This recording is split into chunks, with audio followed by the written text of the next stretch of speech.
What's up, you guys? We have a triple threat in the building, an actor, producer, and director, Shawn-Caulin Young, to talk about his new film, so stay tuned. You're tuned in to AfterBuzz TV, the ESPN of TV talk. Now, let the buzz begin. I'm waiting for I Want You to Dance. We talked a little. He had to work. We're going to get all into your role where you had to dance a little bit.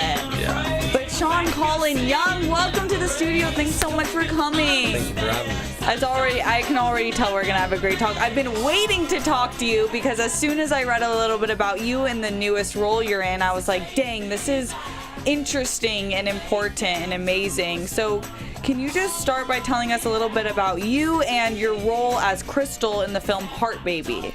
Yeah, I'm originally from Farmington, New Mexico. I grew up the son of a cowboy racehorse trainer, so my world was super specific, very unique. I got too tall to be a jockey, so I decided to become an actor, and it was from there that I forayed into producing and directing.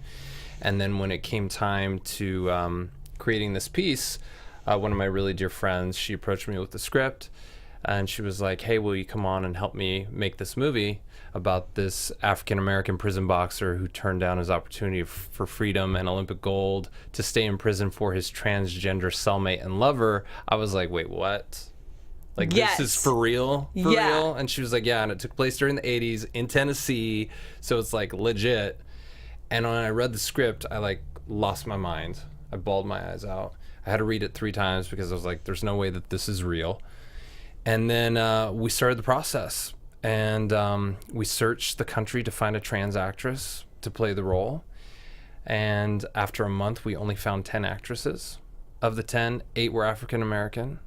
And the 2 that were left really couldn't portray the role. And so it came on me because she was like, I know you can do this. I've seen your work. And that was when I went down the rabbit hole. Even just getting that background, I didn't know that you guys were on the search for an actual transgender actress, because we do see that this is a time where inclusion is necessary and people question who can properly portray a role.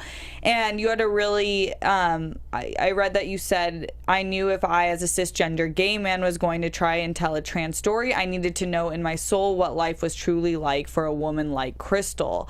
So how did you prepare for this role, and was it hard for you to kind of think that it was okay for you to portray Crystal? Oh, there was a lot of alcohol involved before I agreed to doing the part, because, you know, my brothers and sisters in the community, like, I have a responsibility as a gay man who is creating content and telling our stories. I knew that I had to go as far down the rabbit hole as I could to understand and respect it.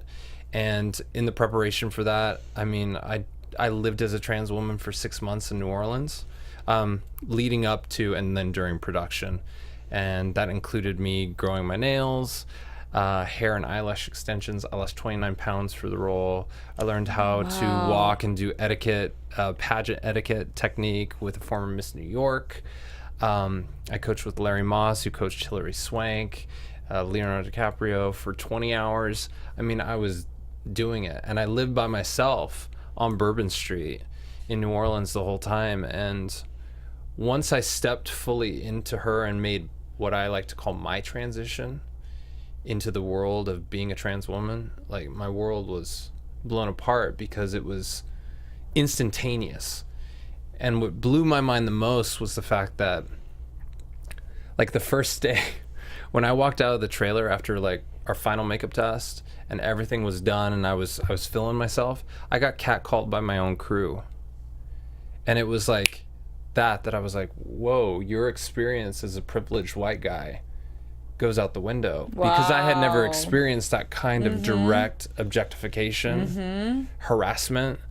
And we went out later that night, and I got groped at the bar. And that was a guy who thought that, you know, I was a cisgender woman. And then I thought to myself, oh shit, he's going to discover, like, my Adam's apple, and he's going to know that I'm trans. And then the danger factor elevated tenfold. And very quickly, I started to understand how vital it was that I did this. Mm-hmm.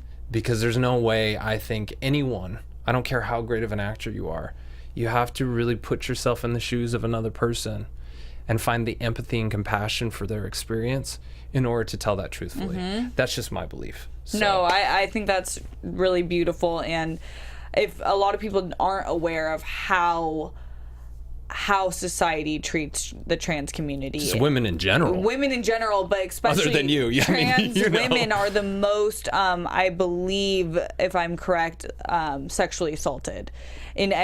Speaking of just like population and numbers, statistically, they are so at risk. Trans women of color yes. are the most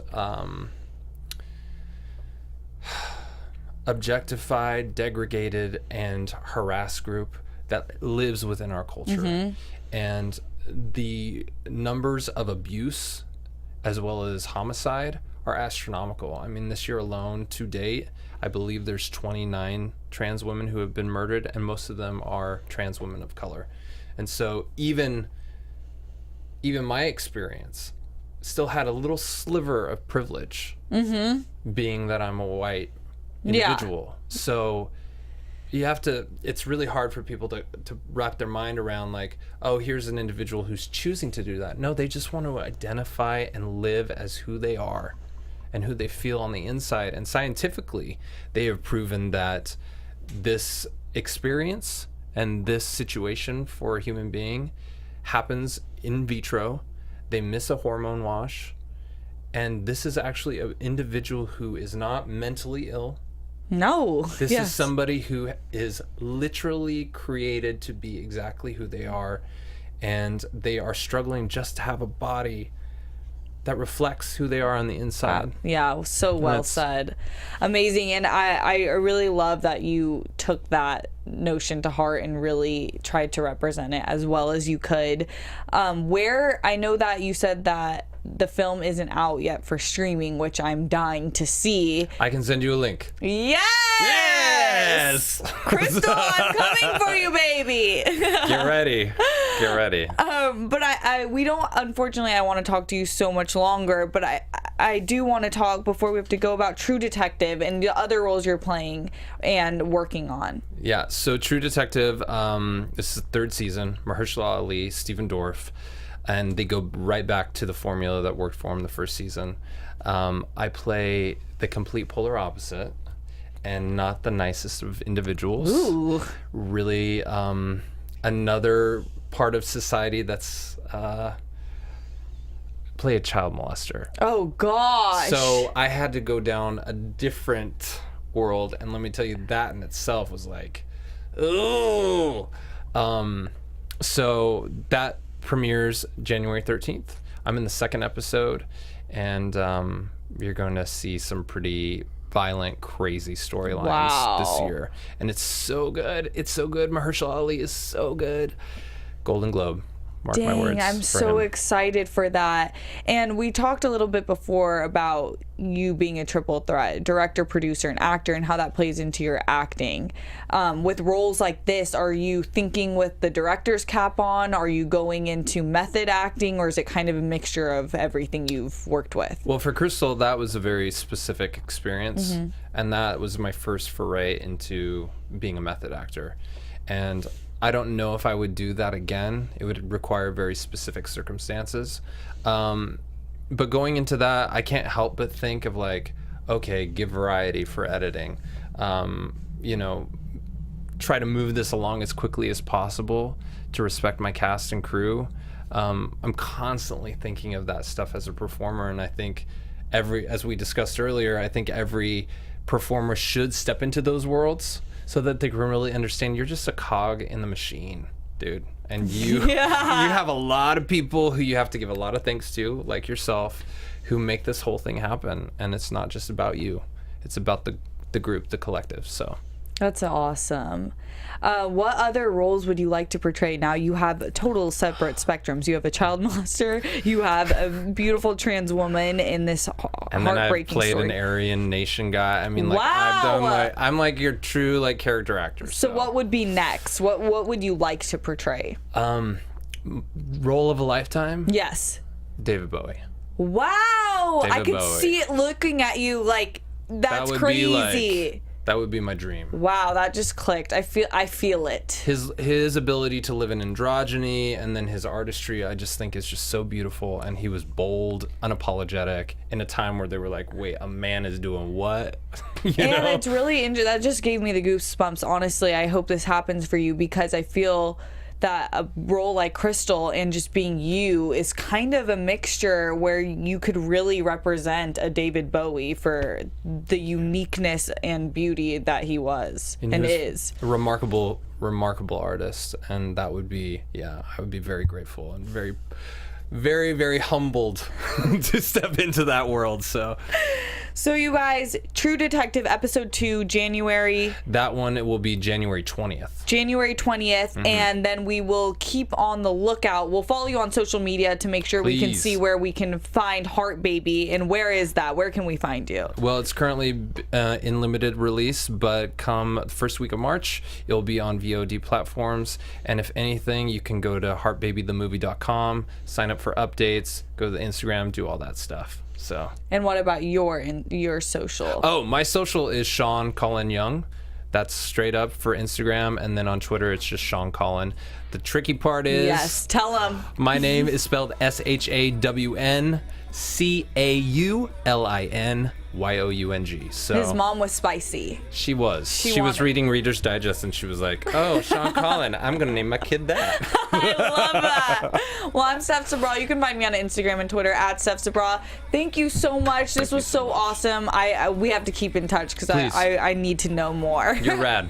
We'll see you guys later. Bye.